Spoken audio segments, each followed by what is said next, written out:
Hi all, എക്കണോമിക്സിൻ്റെ പുതിയൊരു വീഡിയോയിലേക്ക് എല്ലാവർക്കും സ്വാഗതം.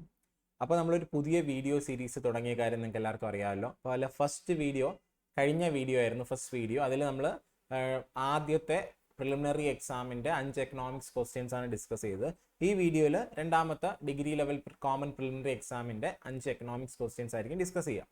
ഇനി വേറൊരു കാര്യം എന്ന് വെച്ചാൽ ഇത് ഡിഗ്രി ലെവൽ എക്സാംസ്, അതായത് ഈ വരാൻ പോകുന്ന LSTS, സബ് ഇൻസ്പെക്ടർ തുടങ്ങിയ എക്സാംസ് എഴുതുന്നവർക്ക് മാത്രമല്ല കേട്ടോ ഈ ക്വസ്റ്റ്യൻ പേപ്പർ കൊണ്ട് ഗുണം ചെയ്യുക. LD പഠിക്കുന്ന ആൾക്കാർക്കാണെങ്കിലും CPOക്ക് തയ്യാറെടുക്കുന്ന ആൾക്കാർക്കാണെങ്കിലും എല്ലാവർക്കും തന്നെ എക്കണോമിക്സ് പഠിക്കാൻ വേണ്ടി, എക്കണോമിക്സ് ബുദ്ധിമുട്ടായിട്ടുള്ള എല്ലാവർക്കും തന്നെ ഈ പ്രീവിയസ് ഇയർ ക്വസ്റ്റ്യൻസ് ഗുണം ചെയ്യും. കാരണം എന്ന് വെച്ചാൽ നിങ്ങൾക്ക് നോക്കിക്കഴിഞ്ഞാൽ കാണാൻ പറ്റും. കാരണം പാറ്റേൺ ചേഞ്ച് ചെയ്യുന്നുണ്ടല്ലേ. കാരണം LDയുടെ നിലവാരം, LD ലെവൽ ക്വസ്റ്റ്യൻസിൻ്റെ നിലവാരം മാറിയിട്ടുണ്ട്. അതുപോലെ തന്നെ CPO എക്സാമിൻ്റെ നിലവാരം മാറിയിട്ടുണ്ട്. നിങ്ങൾ അസിസ്റ്റന്റ് പ്രിസൺ ഓഫീസറിൻ്റെ ക്വസ്റ്റ്യനൊക്കെ നിങ്ങൾ കണ്ടിട്ടുണ്ടായിരിക്കും അല്ലേ. അതിൻ്റെ നിലവാരം എല്ലാം തന്നെ മുന്നത്തെക്കാളും വളരെയധികം വർദ്ധിച്ചിട്ടുണ്ട്. അപ്പോൾ അതുകൊണ്ട് തന്നെ ഒരു ഡിഗ്രി ലെവൽ പഠനം, ഒരു ഡിഗ്രി ലെവലിന് എക്സാമിന് പ്രിപ്പയർ ചെയ്യുന്ന അത്രത്തോളം ആവശ്യം ഇല്ലെങ്കിൽ പോലും ഏതാണ്ട് ആ ഒരു ലെവലിൽ നമ്മൾ പഠനം നടത്തിയാൽ മാത്രമേ ഇനി വരാൻ പോകുന്ന മാറിയ രീതിയിലുള്ള ചോദ്യങ്ങൾ നമുക്ക് അറ്റൻഡ് ചെയ്യാൻ പറ്റത്തുള്ളൂ. അപ്പോൾ അതുകൊണ്ട് ഈ ചോദ്യ പേപ്പറുകൾ അല്ലെങ്കിൽ ഈ പറയുന്ന ചോദ്യങ്ങളുടെ എക്സ്പ്ലനേഷനും ഈ പറയുന്ന ചോദ്യ പേപ്പറുകൾ പ്രാക്ടീസ് ചെയ്ത് നോക്കുന്നതും സമയം കളയുന്ന ഒരു കാര്യമല്ല എന്ന് LDക്കും CPOക്കും പ്രിപ്പയർ ചെയ്യുന്ന ആൾക്കാരും കൂടെ ഒന്ന് ചിന്തിച്ചിരിക്കുക. ഓക്കെ അല്ലേ. അപ്പോൾ ഇന്നത്തെ വീഡിയോയിൽ നമ്മൾ 75/2021 എന്ന് പറയുന്ന ക്വസ്റ്റ്യൻ കോഡുള്ള പ്രിലിമിനറി എക്സാമിൻ്റെ എക്കണോമിക്സ് ക്വസ്റ്റ്യൻസ് ആണ് ഡിസ്കസ് ചെയ്യുക. അപ്പോൾ നമുക്ക് എന്തായാലും വീഡിയോയിലേക്ക് കിടക്കാം. ആദ്യത്തെ ചോദ്യം എന്ന് പറയുന്നത് കഴിഞ്ഞ വീഡിയോയിൽ നമ്മൾ നോക്കിയ കഴിഞ്ഞ വീഡിയോയിൽ നമ്മളൊരു പ്രോബ്ലം ആയിട്ട് ചെയ്തു അല്ലേ. അതായത് GDP ഫാക്ടർ കോസ്റ്റ് 5000 crore എന്നൊക്കെ പറഞ്ഞിട്ട് ഒരു ക്വസ്റ്റ്യൻ ഉണ്ടായിരുന്നില്ലേ. ആ ഒരു ക്വസ്റ്റ്യൻ്റെ ഒരു ഫോർമുലയാണ് ഇവിടെ ചോദിച്ചിട്ടുള്ളത്. കഴിഞ്ഞ ക്ലാസ്സിൽ നമ്മൾ പറഞ്ഞായിരുന്നു എന്താണ് GDP FC is equal to GDP MP minus net indirect taxes എന്ന് നമ്മൾ കഴിഞ്ഞ ക്ലാസ്സിലേ പറഞ്ഞു. അപ്പോൾ കഴിഞ്ഞ വീഡിയോസ് കാണാത്ത ആൾക്കാരാണെങ്കിൽ ആ വീഡിയോ കണ്ടിട്ട് വരിക. അതിനകത്ത് ഇത് കറക്റ്റായിട്ട് നമ്മൾ എക്സ്പ്ലെയിൻ ചെയ്ത് തരുന്നുണ്ട്. എന്നിരുന്നാലും ഒന്നും കൂടെ നമ്മൾ വേഗത്തിൽ പറഞ്ഞു കഴിഞ്ഞാൽ GDP ഗ്രോസ് ഡൊമസ്റ്റിക് പ്രോഡക്റ്റ് നമുക്കറിയാം അല്ലേ, ഒരു രാജ്യത്ത് ഉൽപ്പാദിപ്പിക്കുന്ന സാധനങ്ങളുടെയും സേവനങ്ങളുടെയും ആകെത്തുക, അതാണ് GDP FC-യിലും കണ്ടെത്താം, MP-യിലും കണ്ടെത്താം. FC എന്ന് പറഞ്ഞാൽ അതിനെയാണ് നമ്മൾ ഫാക്ടർ കോസ്റ്റ് എന്ന് പറയുക. MB എന്ന് പറഞ്ഞാൽ അതിനെയാണ് നമ്മൾ എന്തെന്ന് പറയുക, മാർക്കറ്റ് പ്രൈസ് എന്ന് പറയുക. അപ്പോൾ നിങ്ങൾ മനസ്സിലാക്കാനുള്ള ടേം എന്താണ് FC, എന്താണ് MB. ഫാക്ടർ കോസ്റ്റ് എന്ന് വെച്ചാൽ ഒരു വസ്തു നമുക്ക് നിർമ്മിക്കാനായ മൊത്തം ചെലവിനെയാണ് ഫാക്ടർ കോസ്റ്റ് എന്ന് പറയുന്നത്. മാർക്കറ്റ് പ്രൈസ് എന്ന് വെച്ചാൽ ആ വസ്തു മാർക്കറ്റിൽ എത്ര രൂപയ്ക്ക് വിൽക്കുന്നു. ഇപ്പം ഞാനൊരു പേന, എനിക്ക് 3 രൂപ ചിലവായി, ഞാൻ മാർക്കറ്റിൽ 5 രൂപയ്ക്ക് വിൽക്കുന്നു. എന്തുകൊണ്ട് ആ ഒരു വ്യത്യാസം? ലാഭമല്ല, ലാഭം ഇതിനകത്ത് തന്നെ വരുന്നുണ്ട്. ആ വ്യത്യാസം എന്ന് പറയുന്നത് നികുതിയാണല്ലേ. നമ്മൾ ഗവൺമെന്റിന് നികുതി അടയ്ക്കണം. ആ നികുതിയാണ് നമ്മൾ നെറ്റ് ഇൻഡയറക്റ്റ് ടാക്സ് എന്ന് പറയുന്നത്. മനസ്സിലായോ? അതായത് ഈ ഫാക്ടർ കോസ്റ്റിന്റെ കൂടെ നെറ്റ് ഇൻഡയറക്റ്റ് ടാക്സ് ആഡ് ചെയ്യുമ്പോൾ നമുക്ക് മാർക്കറ്റ് പ്രൈസ് കിട്ടും. അപ്പോൾ രാജ്യത്തുള്ള മുഴുവൻ സാധനങ്ങളുടെയും വില ഫാക്ടർ കോസ്റ്റിലും കണ്ടെത്താം, മാർക്കറ്റ് പ്രൈസിലും കണ്ടെത്താം. വ്യത്യാസം എന്ന് പറയുന്നത് എന്താണ്? Net indirect tax. അപ്പം നിങ്ങൾ വിചാരിക്കും നെറ്റ് ഇൻഡയറക്റ്റ് ടാക്സ് എന്ന് വെച്ചാൽ വെറുതെ ടാക്സ് അങ്ങ് കൂട്ടുകയും കുറയ്ക്കുകയും ചെയ്താൽ മതിയോ? പോരാ. അവിടെ നമ്മൾ പേര് കൊടുത്തിരിക്കുന്നത് നോക്കിയാൽ വെറും ഇൻഡയറക്റ്റ് ടാക്സ് എന്നല്ല കൊടുത്തിരിക്കുന്നത്, നെറ്റ് ഇൻഡയറക്റ്റ് ടാക്സ് എന്നാണ് കൊടുത്തിരിക്കുന്നത്. എന്താ നെറ്റ് ഇൻഡയറക്റ്റ് ടാക്സ്? നിങ്ങൾക്കറിയാം ടാക്സ് എന്ന് പറയുന്നത്, ഇൻഡയറക്റ്റ് ടാക്സ് എന്ന് പറഞ്ഞാൽ GST പോലുള്ളവ നമ്മൾ ഗവൺമെന്റിന് അടയ്ക്കുന്ന സാധനമാണല്ലേ നെറ്റ് ഇൻഡയറക്റ്റ് ടാക്സ് എന്ന് പറയുന്നത്. നമ്മളെ പോലെ സാധാരണ ആൾക്കാർ, കച്ചവടക്കാരെല്ലാം ഗവൺമെന്റിന് കൊടുക്കുന്ന എമൗണ്ട് ആണ് ടാക്സ്. അതേസമയം ചില സമയങ്ങളിൽ ഗവൺമെന്റ് നമുക്ക് ചില ഇളവുകൾ തരാറുണ്ട്, നികുതിക്കും അതുപോലുള്ള മറ്റു കാര്യങ്ങൾക്കും ഇളവുകൾ തരാറുണ്ട്. അതിനെയാണ് സബ്സിഡീസ് എന്ന് പറയുക. സബ്സിഡീസ്, ഗവൺമെന്റ് നമുക്ക് ഇങ്ങോട്ട് തരുന്ന ഇളവുകളാണ് സബ്സിഡീസ്. അപ്പൊ നെറ്റ് ഇൻഡയറക്റ്റ് ടാക്സ് എന്ന് വെച്ചാൽ അറ്റ പരോക്ഷ നികുതി എന്നാണ് ഇതിന്റെ മലയാളം കേട്ടോ. അറ്റ പരോക്ഷ നികുതി എന്നാണ് ഇതിന്റെ മലയാളം. ഇതെങ്ങനെ കണ്ടെത്തും? പരോക്ഷ നികുതിയിൽ നിന്ന് സബ്സിഡീസ് കുറയ്ക്കും. കാരണം ഗവൺമെന്റിന് കൊടുക്കുന്ന എമൗണ്ട് മൈനസ് ഗവൺമെന്റ് തിരിച്ചു തരുന്ന എമൗണ്ട്. അങ്ങനെയാണ് നമുക്ക് എന്ത് കിട്ടുക? Net indirect tax. അപ്പൊ നമുക്ക് FC-യിൽ നിന്ന് MB എത്താൻ എന്ത് ചെയ്യണം? FC-യുടെ കൂടെ നെറ്റ് ഇൻഡയറക്റ്റ് ടാക്സ് ആഡ് ചെയ്യുമ്പോൾ നമുക്ക് എന്ത് കിട്ടും? MB കിട്ടും. അപ്പൊ GDP FC-യുടെ കൂടെ നെറ്റ് ഇൻഡയറക്റ്റ് ടാക്സ് ആഡ് ചെയ്താൽ GDP MB കിട്ടും. തിരിച്ചാണ് ഇവിടെ ചോദിച്ചിരിക്കുന്നത്, GDP FC ആണ് കണ്ടെത്താൻ ചോദിച്ചിരിക്കുന്നത്. അപ്പൊ എന്ത് ചെയ്താൽ മതി? GDP MP minus net indirect tax ചെയ്താൽ മതി. സിമ്പിൾ അല്ലേ? ഫോർമുല പഠിച്ചു കഴിഞ്ഞാൽ ഭയങ്കര സിമ്പിൾ ആയിട്ട് നമുക്ക് എന്ത് ചെയ്യാൻ പറ്റും? ഈ ഒരു ക്വസ്റ്റ്യൻ ആൻസർ ചെയ്യാൻ പറ്റും. ഇത്തരത്തിലുള്ള ചോദ്യങ്ങൾ വന്നു കഴിഞ്ഞാൽ വേഗത്തിൽ എളുപ്പത്തിൽ നമുക്ക് നോക്കിക്കഴിഞ്ഞാൽ ഒരു 10 സെക്കൻഡ് കൊണ്ട് നമുക്ക് എന്ത് ചെയ്യാൻ പറ്റണം? ഈ ഒരു ക്വസ്റ്റ്യൻ ആൻസർ ചെയ്യാൻ പറ്റണം. ഇത് നിങ്ങൾക്ക് കൂടുതൽ വായിക്കാൻ വേണ്ടി എന്ത് ചെയ്യുന്നുണ്ട്? NCERT +2, അതായത് 12th സ്റ്റാൻഡേർഡിൽ NCERT-യിൽ മാക്രോ എക്കണോമിക്സിൽ നാഷണൽ ഇൻകം അക്കൗണ്ടിങ് എന്ന് പറയുന്ന ചാപ്റ്ററിനകത്ത് ഇതിനെപ്പറ്റി കൂടുതലായിട്ട് നമുക്ക് കാണാൻ പറ്റും. ഓക്കെ അല്ലേ? അപ്പോൾ ഇതാണ് ഒന്നാമത്തെ ചോദ്യം എന്ന് പറയുന്നത്. രണ്ടാമത്തെ ചോദ്യം, among the factors of production the passive one. Factors of production എന്താണ്? ഉൽപാദന ഘടകങ്ങൾ. ഏതൊരു സാധനം ഉൽപ്പാദിപ്പിക്കണമെങ്കിലും അടിസ്ഥാനപരമായിട്ടുള്ള കുറച്ച് കാര്യങ്ങൾ വേണം അല്ലേ? അതിപ്പോൾ പേനയാണെങ്കിലും ഭക്ഷണ സാധനമാണെങ്കിലും ലാപ്ടോപ്പ് ആണെങ്കിലും മൊബൈൽ ഫോൺ ആണെങ്കിലും കാർ ആണെങ്കിലും എന്ത് ഉൽപ്പാദിപ്പിക്കണമെങ്കിലും അടിസ്ഥാനപരമായിട്ടുള്ള ഘടകങ്ങൾ വേണം. അതിനെയാണ് എന്തെന്ന് വിളിക്കുക? ഫാക്ടേഴ്സ് ഓഫ് പ്രൊഡക്ഷൻ എന്ന് പറയുന്നത്. പ്രധാനമായിട്ടും 4 ഫാക്ടേഴ്സ് ആണുള്ളത്. ഒന്ന് ലാൻഡ്, മറ്റൊന്ന് ലേബർ, മൂന്നാമത്തത് ക്യാപിറ്റൽ, നാലാമത്തത് ഓർഗനൈസേഷൻ. ലാൻഡ് എന്ന് വെച്ചാൽ ഭൂമി. ഭൂമി എന്ന് മാത്രമല്ല, മലയാളത്തിൽ തന്നെ ഭൂമി എന്ന് പറയുമെങ്കിലും വെറുതെ ഒരു ബിസിനസ്സിൽ ഉപയോഗിക്കുന്ന ഭൂമിനെ മാത്രമല്ല ലാൻഡ് എന്ന് പറയുന്നത്.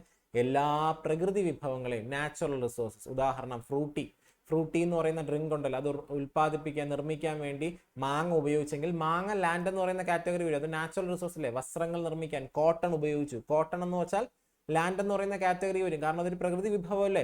അതുപോലെ ലേബർ എന്ന് വെച്ചാൽ എന്താ? തൊഴിലാളികൾ. ഇതിനെല്ലാം ഒരുമിച്ച് കൊണ്ടുപോകുന്ന തൊഴിലാളിയാണ്.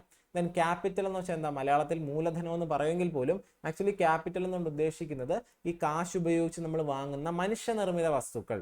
ബിൽഡിംഗ് ആകാം, ഫാക്ടറിയിൽ എക്യുപ്മെന്റ്സ് ആകാം, മെഷീനറീസ് ആകാം, ഇതെല്ലാം ക്യാപിറ്റലാണ്. ഓർഗനൈസേഷൻ എന്ന് വെച്ചാൽ സംഘാടനം, മുതലാളിയും കുറെ ആൾക്കാരും ചേർന്നാണല്ലോ ഈ ബിസിനസ്സിനെ മുന്നോട്ട് കൊണ്ടുപോകുക. അതിനെയാണ് ഓർഗനൈസേഷൻ. 4 ഉണ്ടെങ്കിൽ മാത്രമേ ഉൽപാദനം നടക്കത്തുള്ളൂ. അതുകൊണ്ടാണ് ഇതിന് ഉൽപാദന ഘടകങ്ങൾ എന്ന് പറയുന്നത്. ഇനി വേറൊരു കാര്യം ശ്രദ്ധിക്കുക, ഈ ലാൻഡും ക്യാപിറ്റലും എന്ന് പറയുന്നത് വെറുതെ ഒരു ഫാക്ടറിയിൽ കിടന്നു കഴിഞ്ഞാൽ അത് വെറുതെ സ്വന്തമായിട്ട് അതങ്ങ് പ്രവർത്തിക്കുമോ? ഇല്ല. ലാൻഡും ക്യാപിറ്റലും പ്രവർത്തിക്കണമെങ്കിൽ അവിടെ ആര് വേണം? ലേബർ വേണം അല്ലെ? തൊഴിലാളി ഉണ്ടെങ്കിൽ മാത്രമേ ലാൻഡ് ആണെങ്കിലും ക്യാപിറ്റൽ ആണെങ്കിലും ഇത് രണ്ടും പ്രവർത്തിക്കണമെങ്കിൽ അവിടെ ആര് വേണം? തൊഴിലാളി വേണം. അതുകൊണ്ട് ഈ തൊഴിലാളിയെ നമ്മൾ എന്തെന്ന് പറയാറുണ്ട്? Active factor of production. അതായത് സജീവമായിട്ടുള്ള ഉൽപാദന ഘടകം. അദ്ദേഹം ഉണ്ടെങ്കിലേ ബാക്കിയുള്ളതെല്ലാം തന്നെ നമുക്ക് മുന്നോട്ട് കൊണ്ടുപോകാൻ പറ്റത്തുള്ളൂ. ലാൻഡും ക്യാപിറ്റൽ എന്ന് പറയുന്നത് എന്താണത്? നിഷ്ക്രിയമാണ്. അതായത് അത് രണ്ടും പാസീവ് ആണ്. മനസ്സിലായോ? ലാൻഡും ക്യാപിറ്റലും പാസീവ് ആണ്. വെറുതെ ഇരുന്ന് കഴിഞ്ഞാൽ അത് പ്രവർത്തിക്കത്തില്ല. ലേബർ എന്ന് പറയുന്ന ഒരു സജീവമായിട്ടുള്ള ഫാക്ടർ വന്ന് ഇടപെട്ടാലേ ലാൻഡും ക്യാപിറ്റലും എന്തായിട്ട് മാറത്തുള്ളൂ? ആക്റ്റീവായിട്ട് മാറത്തുള്ളൂ. അതുകൊണ്ട് തന്നെ ലാൻഡും ക്യാപിറ്റലും എപ്പോഴും പാസീവ് ആണ്. ഇവിടെ ചോദിച്ചിരിക്കുന്ന ചോദ്യം എന്താ? Among the factors of production passive one ഏതൊക്കെയാണ്? ലാൻഡും ക്യാപിറ്റലും. Answer option D, both land and capital എന്നുള്ള കാര്യം എന്ത് ചെയ്യുക? അറിഞ്ഞിരിക്കുക. ഇവിടുത്തെ ആൻസർ ഓപ്ഷൻ ഡി. അപ്പൊ നിങ്ങൾക്ക് ഒരു ചോദ്യം വരും, ഓർഗനൈസേഷനകത്ത് വ്യക്തികൾ ഉൾപ്പെടുന്നുണ്ട്, അതിനെ നമുക്ക് വേണമെങ്കിൽ എന്തെന്ന് പറയാം? ആക്റ്റീവ് എന്ന് പറയാം. പക്ഷെ കൃത്യമായിട്ട് അതിനെ പറ്റിയുള്ള ഒരു മെൻഷൻ ഒരിടത്തും തന്നെ പറയുന്നില്ല. പക്ഷെ കൂടുതലും ആക്റ്റീവ് ആണെന്ന് അവകാശപ്പെടുന്ന ആൾക്കാരാ കൂടുതൽ. നിങ്ങൾ എന്ത് ചെയ്യുക? ആക്റ്റീവ് എന്ന് തന്നെ പഠിച്ചു വയ്ക്കുക. പക്ഷെ ലാൻഡും ക്യാപിറ്റലും പാസീവ് ആണ് എന്നുള്ള കാര്യം എന്ത് ചെയ്യുക? കൃത്യമായിട്ട് ഓർത്തിരിക്കുക. അത് നമുക്ക് പ്രീവിയസ് ഇയർ ചോദ്യമാണ്. ഓക്കെ അല്ലേ? അപ്പോൾ ഇതിന്റെ മലയാളം, ആക്റ്റീവിന്റെ മലയാളം സജീവവും അതുപോലെ തന്നെ പാസീവിന്റെ മലയാളം നിഷ്ക്രിയമായത് എന്നുള്ളതാണ് കേട്ടോ. ഓക്കെ, അടുത്തൊരു ചോദ്യം, which among the following measures will reduce the supply of money in the economy. അപ്പൊ നിങ്ങൾ എന്താണ് എക്കണോമി എന്നുള്ള കാര്യം അറിഞ്ഞിരിക്കുക. സമ്പദ് വ്യവസ്ഥ അല്ലെ? ഒരുപാട് ജനങ്ങളെല്ലാം ചേരുന്നതാണ് എക്കണോമി. സമ്പദ് വ്യവസ്ഥ അല്ലെ? ഇന്ത്യൻ സമ്പദ് വ്യവസ്ഥ, കേരള സമ്പദ് വ്യവസ്ഥ എന്ന് പറയാറില്ലേ? ജനങ്ങളുടെ കയ്യിലോട്ട് കാശെത്താറുണ്ട്. RBI ജനങ്ങളുടെ കയ്യിലോട്ട് കാശെത്തിക്കാറില്ലേ? ബാങ്കുകൾ വഴിയൊക്കെ. ഇനി ജനങ്ങളുടെ കയ്യിൽ നിന്നും എന്ത് ചെയ്യാറുണ്ട്? കാശ് അബ്സോർബ് ചെയ്തുകൊണ്ട് പോകാറുണ്ട്. അപ്പൊ ജനങ്ങളുടെ കയ്യിലോട്ട് കാശ് ഇഞ്ചക്ട് ചെയ്യാറുണ്ട്, ജനങ്ങളുടെ കയ്യിൽ നിന്ന് കാശ് അബ്സോർബ് ചെയ്തുകൊണ്ട് പോകാറുണ്ട് അല്ലേ? ആണല്ലോ. ഏത് പോളിസി വഴി? നമുക്കറിയാം, മോണിറ്ററി പോളിസി. അപ്പൊ എന്താണ് ഈ മോണിറ്ററി പോളിസി? പണനയം. ജനങ്ങളുടെ കയ്യിലോട്ട് അല്ലെങ്കിൽ എക്കണോമിയിലോട്ട് കൂടുതൽ കാശ് എത്തിക്കുന്നതും ഇഞ്ചക്ട് ചെയ്യുന്നതും ജനങ്ങളുടെ കയ്യിൽ നിന്ന് കാശ് അബ്സോർബ് ചെയ്യുന്നതായിട്ടുള്ള പോളിസിയാണ് മോണിറ്ററി പോളിസി എന്ന് പറയുന്നത്. അപ്പൊ കൂടുതൽ ഇഞ്ചക്ട് ചെയ്യുമ്പോൾ ജനങ്ങളുടെ കയ്യിലോട്ട് കൂടുതൽ കാശ് എത്തുന്നു, എക്കണോമിയിലെ മണി സപ്ലൈ കൂടുന്നു, അല്ലെങ്കിൽ മണി സപ്ലൈ അല്ലെങ്കിൽ എക്കണോമിയിലെ ലിക്വിഡിറ്റി കൂടുന്നു. ലിക്വിഡിറ്റി എന്ന് വെച്ചാൽ എക്കണോമിയിലുള്ള പൈസയുടെ അളവിനെയാണ് ലിക്വിഡിറ്റി എന്ന് പറയുക. ഇനി ജനങ്ങളുടെ കയ്യിൽ നിന്ന് കാശ് അബ്സോർബ് ചെയ്തുകൊണ്ട് പോകുമ്പോൾ എന്ത് സംഭവിക്കും? എക്കണോമിയിലുള്ള മണി സപ്ലൈ കുറയുന്നു അല്ലെങ്കിൽ ലിക്വിഡിറ്റി കുറയുന്നു. അപ്പൊ എന്താണ്? ജനങ്ങളുടെ കയ്യിൽ കൂടുതൽ കാശ് എത്തിയാൽ എക്കണോമിയിൽ മണി സപ്ലൈ കൂടും, ജനങ്ങളുടെ കയ്യിലെ കാശ് പോയി കഴിഞ്ഞാൽ എക്കണോമിയിൽ മണി സപ്ലൈ കുറയും. ഇവിടെ ചോദിച്ചിരിക്കുന്നത് എന്തൊക്കെ നടപടികൾ RBI സ്വീകരിക്കുമ്പോൾ അല്ലെങ്കിൽ എന്തൊക്കെ നടപടികൾ RBIയോ ഗവൺമെന്റോ സ്വീകരിക്കുമ്പോഴാണ് എക്കണോമിയിൽ മണി സപ്ലൈ കുറയുന്നത്, റെഡ്യൂസ് ചെയ്യുന്നത് എന്നുള്ളതാണ് ചോദ്യം. അപ്പൊ നോക്കി, ഇവിടെ പറയുന്നുണ്ട് ഗവൺമെന്റ് സെക്യൂരിറ്റി എന്നൊരു ടേം പറയുന്നുണ്ട്. അപ്പൊ എന്താണ് ഈ ഗവൺമെന്റ് സെക്യൂരിറ്റി? ഒന്നുമില്ല. ഗവൺമെന്റ് സെക്യൂരിറ്റി എന്ന് വെച്ചാൽ ഗവൺമെന്റ് പൊതുജനങ്ങളുടെ അടുത്ത് ചെന്നിട്ട് പറയും, ഞാൻ കുറച്ച് ഗവൺമെന്റ് സെക്യൂരിറ്റീസ് നിങ്ങൾക്ക് വിൽക്കാൻ ആഗ്രഹിക്കുന്നു. അതിന്റെ മലയാളമാണ് കടപ്പത്രങ്ങൾ. ഗവൺമെന്റ് സെക്യൂരിറ്റീസിന്റെ മലയാളമാണ് കടപ്പത്രങ്ങൾ. ഓക്കെ, ഗവൺമെന്റ് വന്നിട്ട് ജനങ്ങളുടെ അടുത്തും ബാങ്കുകളുടെ അടുത്തൊക്കെ പറയും, ഞാൻ നിങ്ങൾക്ക് കുറച്ച് കടപ്പത്രം ഞാൻ നിങ്ങൾക്ക് വിൽക്കാം. നിങ്ങൾ ഇത് വാങ്ങിച്ചിട്ട് എനിക്ക് കുറച്ച് കാശ് തരിക. ഓക്കെ, അപ്പോൾ ഗവൺമെൻറ് എന്ത് ചെയ്യും? ജനങ്ങളുടെ അടുത്ത് പോയിട്ട്, പബ്ലിക്കിൻ്റെ അടുത്ത് പോയിട്ട് കുറച്ച് ഗവൺമെൻറ് സെക്യൂരിറ്റീസ് വിൽക്കും. എന്നിട്ട് ജനങ്ങളുടെ കയ്യിൽ നിന്ന് എന്ത് മേടിക്കും? കാശ് മേടിക്കും. ഇതിനെയാണ് എന്തെന്ന് പറയുന്നത്? Sale of government security. അതായത് ഗവൺമെന്റിന് പൈസ ആവശ്യമായിട്ട് വരുമ്പോൾ ഗവൺമെന്റ് ജനങ്ങളുടെ അടുത്ത് കടപ്പത്രങ്ങൾ വിൽക്കുന്നു. അപ്പൊ ജനങ്ങൾ കയ്യിലുള്ള കാശ് കൊടുത്ത് വാങ്ങത്തില്ലേ? അപ്പൊ ഗവൺമെന്റിന് കയ്യിൽ കാശ് കിട്ടും. അപ്പൊ എന്താ സംഭവിക്കുക? ജനങ്ങളുടെ കയ്യിലെ കാശ് കുറയുകയല്ലേ, എക്കണോമിയിൽ മണി സപ്ലൈ കുറയുന്നു. മനസ്സിലായല്ലോ?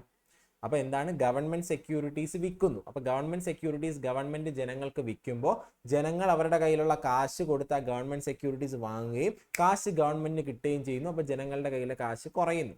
ഇനി കുറച്ച് കഴിയുമ്പോൾ ഗവൺമെന്റിന് തോന്നും ജനങ്ങളുടെ കയ്യിലൊന്നും കാശില്ല, നമുക്ക് ഈ കടം വാങ്ങിച്ച കാശ് അവർക്ക് തിരിച്ചു കൊടുക്കണമല്ലോ. അപ്പൊ എന്ത് ചെയ്യും? ഗവൺമെന്റ് നേരെ ജനങ്ങളുടെ അടുത്ത് വന്നിട്ട് പറയും, നേരത്തെ ഞാൻ നിങ്ങൾക്ക് തന്ന ഗവൺമെന്റ് സെക്യൂരിറ്റീസ് ഉണ്ടല്ലോ, അത് നിങ്ങൾ എനിക്ക് തിരിച്ചു തരുമ്പോൾ ഞാൻ നിങ്ങളുടെ കയ്യിൽ നിന്ന് വാങ്ങിച്ച കാശ് അങ്ങോട്ട് തിരിച്ചു തരാം. ഇതിനെയാണ് എന്തെന്ന് പറയുന്നത്? Purchase of government security. അതായത് നേരത്തെ വിറ്റ ഗവൺമെന്റ് സെക്യൂരിറ്റി ഉണ്ടല്ലോ, സെയിൽ ചെയ്ത ഗവൺമെന്റ് സെക്യൂരിറ്റി തിരിച്ചു മേടിക്കുന്നു. അങ്ങനെ വരുമ്പോൾ ജനങ്ങളുടെ കയ്യിൽ കൂടുതൽ കാശ് വരും, മണി സപ്ലൈ കൂടും. ഓക്കെ അല്ലേ? ഇതാണ് ഗവൺമെന്റ് സെക്യൂരിറ്റീസിന്റെ പ്രവർത്തനം എന്ന് പറയുന്നത്. ഓക്കെ, പക്ഷെ വേറൊരു കാര്യം ശ്രദ്ധിക്കുക, ഗവൺമെന്റ് അല്ല ഗവൺമെന്റ് സെക്യൂരിറ്റീസ് വിൽക്കുകയും വാങ്ങുകയും ചെയ്യുന്നത്. ഗവൺമെന്റിന് വേണ്ടി ഇവിടെ ആരാണ് വിൽക്കുകയും വാങ്ങുകയും ചെയ്യുന്നത്? RBI ആണ് എന്നുള്ള കാര്യം അറിഞ്ഞിരിക്കുക. അപ്പൊ നിങ്ങൾ ശ്രദ്ധിക്കുക, പലപ്പോഴും നിങ്ങൾ പഠിക്കുന്ന സമയത്തും വായിക്കുന്ന സമയത്തും കാണാറുണ്ട്, ഗവൺമെന്റിന് വേണ്ടി കടപ്പത്രങ്ങൾ വിൽക്കുകയും വാങ്ങുകയും ചെയ്യുന്നത് RBI ആണ്. RBIനെ നമ്മൾ എന്ത് പറയാറുണ്ട്? നമ്മളെ പൊതു കടത്തിന്റെ നിയന്ത്രകൻ എന്നൊക്കെ പറയാറില്ലേ RBI. എന്തുകൊണ്ടാണ്? ഗവൺമെന്റിന് വേണ്ടി കടം വാങ്ങുകയും വിൽക്കുകയും ചെയ്യുന്ന RBI ആണ്. ഗവൺമെന്റ് സെക്യൂരിറ്റീസ് വാങ്ങുകയും വിൽക്കുകയും ചെയ്യുന്നത് RBI ആണ്. മനസ്സിലായല്ലോ? അപ്പോൾ ഗവൺമെന്റ് സെക്യൂരിറ്റീസ് വാങ്ങുകയും വിൽക്കുകയും ചെയ്യുന്ന RBI ആണ്. ഇനി ഗവൺമെന്റിന് വേണ്ടി RBI ഗവൺമെന്റ് സെക്യൂരിറ്റീസ് സെയിൽ ചെയ്യുമ്പോൾ നിങ്ങൾ തന്നെ ആലോചിച്ച് നോക്കിയേ, ഗവൺമെന്റ് സെക്യൂരിറ്റീസ് സെയിൽ ചെയ്യുന്നു, അപ്പൊ ഞാൻ RBI ആണ്. ഞാൻ നിങ്ങളുടെ അടുത്ത് വന്നിട്ട് പറയണം എനിക്ക് കുറച്ച് കാശ് കടം തരണം, അല്ലെങ്കിൽ ഞാൻ നിങ്ങൾക്ക് ഗവൺമെന്റ് സെക്യൂരിറ്റീസ് വിൽക്കുകയാണെന്ന് പറയുന്നു. അപ്പൊ ഞാൻ വിൽക്കുമ്പോൾ നിങ്ങൾ നിങ്ങളുടെ കയ്യിലെ കാശ് എനിക്ക് തരും അല്ലേ? അപ്പൊ എനിക്ക് കാശ് കിട്ടി, ഞാൻ കാശ് കൊണ്ടുപോയി, ഞാൻ RBI ആണ്, ഞാൻ കാശ് കൊണ്ടുപോയി. അപ്പൊ നിങ്ങളുടെ കയ്യിലെ കാശ് കുറഞ്ഞില്ലേ? നിങ്ങൾ എല്ലാവരും ചേരുന്നതല്ലേ എക്കണോമി. അപ്പൊ എക്കണോമിയിലെ മണി സപ്ലൈ കുറഞ്ഞു.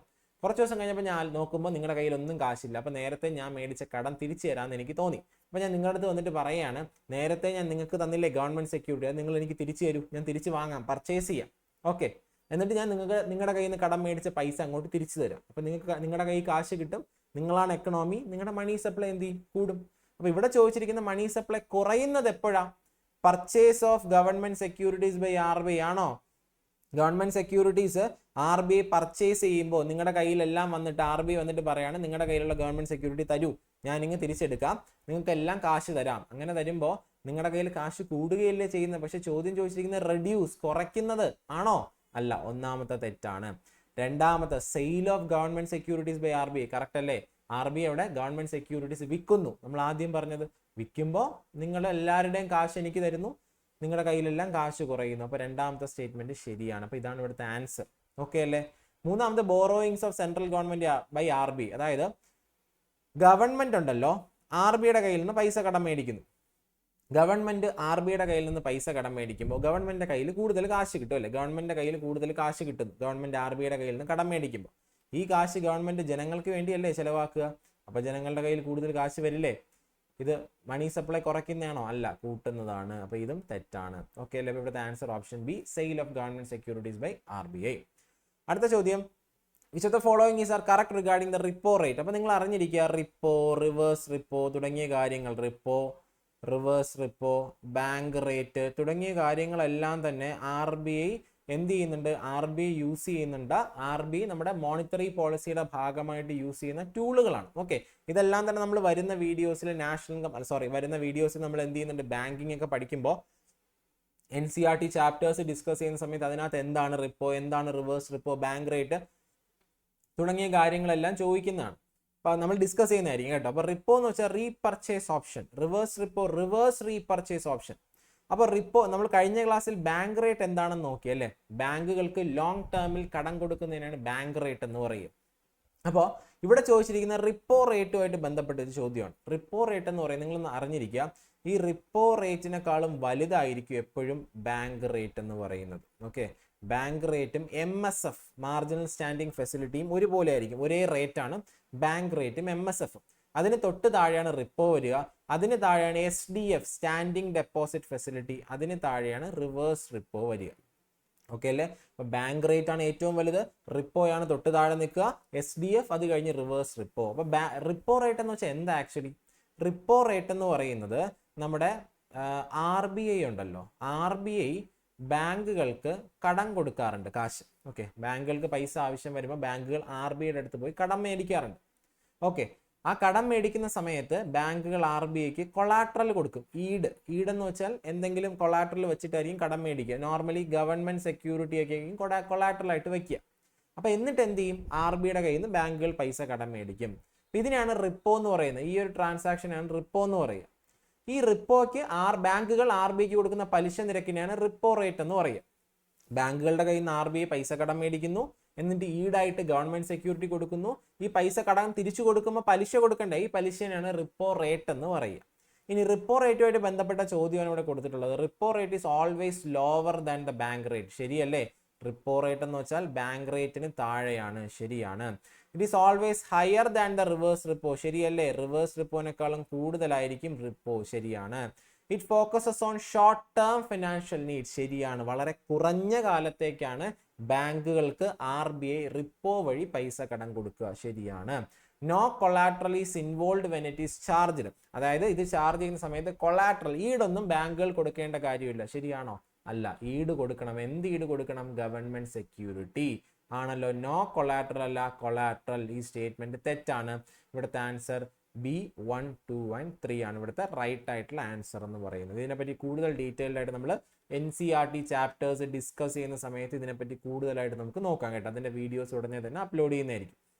അടുത്ത ചോദ്യം, ഫിസ്ക്കൽ ഡെഫിസിറ്റ് റെഫേഴ്സ് ടു. എന്താണ് ഫിസ്ക്കൽ ഡെഫിസിറ്റ് എന്ന് പറയുന്നത്? ആക്ച്വലി ഡെഫിസിറ്റ് എന്ന് നിങ്ങൾ കേട്ടിട്ടുണ്ട് അല്ലേ? ഡെഫിസിറ്റ് എന്ന് വെച്ചാൽ എന്താണ്? ഗവൺമെന്റിന്റെ എക്സ്പെൻഡിച്ചർ ഉണ്ടല്ലോ, ഗവൺമെന്റ് എക്സ്പെൻഡിച്ചർ ഗവൺമെന്റിന്റെ റെസീപ്റ്റിനെക്കാളും കൂടുന്ന ഒരു സിറ്റുവേഷൻ ആണ് ഡെഫിസിറ്റ് എന്ന് പറയുക. അതായത് ഗവൺമെന്റിന്റെ എക്സ്പെൻഡിച്ചർ, ചിലവുകൾ ഗവൺമെന്റിന്റെ വരുമാനത്തിനേക്കാളും കൂടുന്ന ഒരു അവസ്ഥയാണ് ഡെഫിസിറ്റ്, കമ്മി എന്ന് നമ്മൾ പറയുക. ഓക്കെ അല്ലേ? അതിന്റെ നേരെ ഓപ്പോസിറ്റ് ടേം ആണ് സർപ്ലസ് എന്ന് പറയുന്നത്. ഗവൺമെന്റിന്റെ വരുമാനം കൂടുതലും ചിലവുകൾ കുറവിനെയാണ് സർപ്ലസ് എന്ന് പറയുന്നത്, മിച്ചം എന്ന് പറയുക. ഓക്കെ അല്ലേ? ഇവിടെ ചോദിച്ചിരിക്കുന്നത് ഫിസ്ക്കൽ ഡെഫിസിറ്റ്. അപ്പൊ ഡെഫിസിറ്റ് തന്നെ പലതരത്തിലുണ്ട് കേട്ടോ. ഡെഫിസിറ്റിന്റെ ഫോർമുല എന്താ? ഡെഫിസിറ്റിന്റെ ഫോർമുല എന്ന് പറയുന്നത് എക്സ്പെൻഡിച്ചർ മൈനസ് റെസീപ്റ്റ് എന്നുള്ളതാണ് ഡെഫിസിറ്റിന്റെ ഫോർമുല. ഇവിടെ ചോദിച്ചിരിക്കുന്ന ഫിസ്ക്കൽ ഡെഫിസിറ്റ്, അതിന്റെ മലയാളം എന്ന് വെച്ചാൽ ധനക്കമ്മി എന്നുള്ളതാണ്. അതിന്റെ മലയാളം ഫിസ്ക്കൽ ഡെഫിസിറ്റ് എന്ന് വെച്ചാൽ ധനക്കമ്മി. ഗവൺമെന്റ് ധനക്കമ്മി എങ്ങനെയാ കണ്ടെത്തുക? ഇവിടുത്തെ ആൻസർ എന്ന് പറയുന്നത്, ധനക്കമ്മി എന്ന് പറഞ്ഞാൽ ആക്ച്വലി എന്താണ്? ഗവൺമെന്റ് ഇപ്പോൾ ഉദാഹരണം ഈ വർഷം ഗവൺമെന്റ് മൊത്തം ചെലവുകൾ എന്ന് പറയുന്നത് 100 കോടിയാണ്. ഗവൺമെന്റ് മൊത്തം വരുമാനം എന്ന് പറയുന്നത് 80 കോടിയാണ്. അപ്പൊ നിങ്ങൾ നോക്കി, ഗവൺമെന്റിന് മൊത്തം ഈ വർഷം പ്രതീക്ഷിക്കുന്ന ചെലവ് 100 കോടി, ഗവൺമെന്റിന്റെ പ്രതീക്ഷിത വരുമാനം 80 കോടി എന്ന് പറഞ്ഞ് ഗവൺമെന്റ് പറയോ നമുക്ക് വരുമാനം ഇല്ല അതുകൊണ്ട് നമ്മൾ ചെലവുകൾ ചെയ്യുന്നില്ല, 80 കോടിക്കുള്ള ചെലവ് മാത്രമേ ചെയ്യുന്നുള്ളൂ എന്ന് പറയോ? ഇല്ല. ബാക്കി നമ്മൾ എന്ത് ചെയ്യും? 20 കോടി കടമെടുക്കും അല്ലെ? ബാക്കി 20 കോടി എന്ത് ചെയ്യും? നമ്മൾ കടമായിട്ട് എടുക്കും, ഡെറ്റ് എടുക്കും. ആ കടത്തിനെയാണ് നമ്മൾ എന്തെന്ന് പറയുക? Fiscal deficit. ഒരു വർഷം ഗവൺമെന്റിന്റെ കയ്യിലുള്ള വരുമാനം യൂസ് ചെയ്ത്, കടമല്ലാത്ത വരുമാനം യൂസ് ചെയ്ത് ഗവൺമെന്റിന് ചിലവുകൾ മീറ്റ് ചെയ്യാൻ പറ്റാതെ വരുമ്പോൾ ഗവൺമെന്റ് എന്ത് ചെയ്യും? കടമെടുക്കും. അതിനെയാണ് നമ്മൾ എന്തെന്ന് പറയുക? ഫിസ്ക്കൽ ഡെഫിസിറ്റ് എന്ന് പറയുക. ഓക്കെ അല്ലേ? ഫിസ്ക്കൽ ഡെഫിസിറ്റ് എന്ന് പറയുക എന്നുള്ള കാര്യം അറിഞ്ഞിരിക്കുക. ഞാനൊരു ഉദാഹരണം പറയാം. ഈ വർഷം ഞാനാണെന്ന് വിചാരിക്കുക. എനിക്ക് വരുന്ന വർഷത്തേക്ക് എൻ്റെ മൊത്തം ചിലവുകൾ എന്ന് പറയുന്നത്, ടോട്ടൽ എക്സ്പെൻഡിച്ചർ എന്ന് പറയുന്നത് എന്താണ്? ടോട്ടൽ എക്സ്പെൻഡിച്ചർ എന്ന് പറയുന്നത് ഒരു 100 കോടി ഞാൻ പ്രതീക്ഷിക്കുന്നു എന്ന് വിചാരിക്കുക, മൊത്തം ചിലവ്. എൻ്റെ ഈ വർഷത്തെ മൊത്തം വരുമാനം എന്ന് പറയുന്നത് 80 കോടിയേ ഉള്ളൂ. ബാക്കി ഞാൻ എന്ത് ചെയ്യും?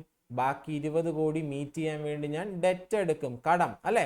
അപ്പൊ ഈ ഒരു കടത്തിനെയാണ് നമ്മൾ എന്തെന്ന് പറയുക? ഫിസ്ക്കൽ ഡെഫിസിറ്റ് എന്ന് പറയുന്നത്. ഫോർമുല ടോട്ടൽ എക്സ്പെൻഡിച്ചർ, മൊത്തം ചിലവ്, ഇവിടെ 100 കോടി മൊത്തം ചിലവ്, minus revenue receipt plus non debt capital receipt. അതായത് നിങ്ങൾ ശ്രദ്ധിച്ചിരിക്കുക, റവന്യൂ റെസീപ്റ്റ് എന്നൊരു സാധനമുണ്ട്, ക്യാപിറ്റൽ റെസീപ്റ്റ് എന്നൊരു സാധനമുണ്ട്. എന്താണ് റവന്യൂ റെസീപ്റ്റ്? എൻ്റെ ദൈനംദിന വരുമാനം. എനിക്കിപ്പോൾ എൻ്റെ സാലറി, ഞാൻ ക്ലാസ് എടുക്കുന്ന സമയത്തോ ഞാൻ ജോലി ചെയ്യുന്ന സമയത്ത് എനിക്ക് കിട്ടുന്ന സാലറിയാണ് എൻ്റെ റവന്യൂ റെസീപ്റ്റ്. ക്യാപിറ്റൽ റെസീപ്റ്റ് എന്ന് വെച്ചാൽ എന്താണ്? അത് ലോൺ എടുക്കുന്നതാകാം, എൻ്റെ വസ്തു വിറ്റതാകാം, ഇതെല്ലാം ക്യാപിറ്റൽ റെസീപ്റ്റ് ആണ്. ക്യാപിറ്റൽ റെസീപ്റ്റ് 2 തരത്തിലുണ്ട് കേട്ടോ.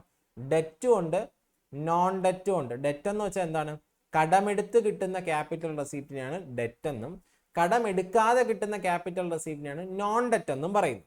ഇവിടെ നമുക്ക് revenue receipt plus non debt capital receipt, കടമെടുക്കാതെയുള്ള റെസീപ്റ്റ് കുറയ്ക്കുന്ന സമയത്ത്, അതായത് 80 കോടി കുറയ്ക്കുമ്പോൾ ബാക്കി കിട്ടുന്ന 20 കോടിയാണ് എന്തെന്ന് പറയുന്നത് എൻ്റെ ഫിസ്ക്കൽ ഡെഫിസിറ്റ് എന്ന് പറയുന്നത്. ഫിസ്ക്കൽ ഡെഫിസിറ്റ് എന്ന് വെച്ചാൽ total expenditure minus revenue receipt plus non debt capital receipt ആണ് എന്തെന്ന് പറയുന്നത് ഫിസ്ക്കൽ ഡെഫിസിറ്റ്. അപ്പോൾ ഇതിനെ ഡെപ്തിൽ നമുക്ക് നോക്കാനുള്ള ഒരു സമയം ഈ വീഡിയോക്കകത്തില്ല. നമ്മളപ്പോൾ എന്താണ് ഫിസ്ക്കൽ ഡെഫിസിറ്റ് എന്നുള്ള കാര്യം നമുക്ക് എന്താണ് SCERT-ക്കകത്ത് ഡെഫിസിറ്റും അതുപോലെ തന്നെ ബജറ്റുമായിട്ട് ബന്ധപ്പെട്ട ഒരു ചാപ്റ്റർ പഠിക്കുമ്പോൾ എന്താണ് deficit, fiscal deficit, revenue deficit തുടങ്ങിയ കാര്യങ്ങളെല്ലാം നമ്മൾ അവിടെ ഡിസ്കസ് ചെയ്യുന്നതായിരിക്കും. ഇതിനകത്ത് ഡെപ്തിൽ നോക്കാൻ സമയമില്ല, കാരണം ഇതിൻ്റെ അകത്ത് ക്വസ്റ്റ്യൻസ് മാത്രമാണ് ഡിസ്കസ് ചെയ്ത് പോകുന്നത്.